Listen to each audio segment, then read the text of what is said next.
যারা অসুস্থ অবস্থায় হাসপাতালে আছে তাদের সুস্থতা কামনা করে। তারপরে একটু ধন্যবাদ না দিলেই চলে, না দিলেই নয়। আজ এই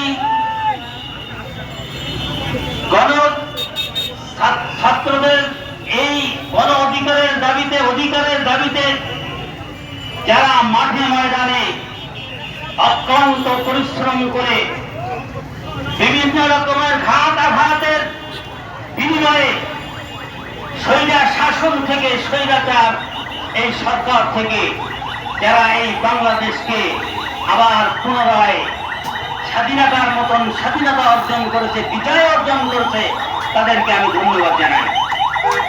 সাথে সাথে ধন্যবাদ জানাই ওই বীর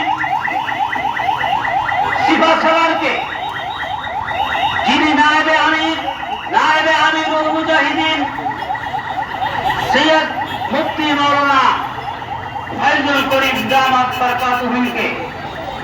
আপনারা জানেন যেদিন শাপলা চত্বরে উনি প্রথম উপস্থিত হইতেছিলেন, সেই অবস্থা নেট বন্ধ ছিল, তারপরেও কিছু কিছু জায়গা থেকে খবর পাওয়া গিয়েছে এবং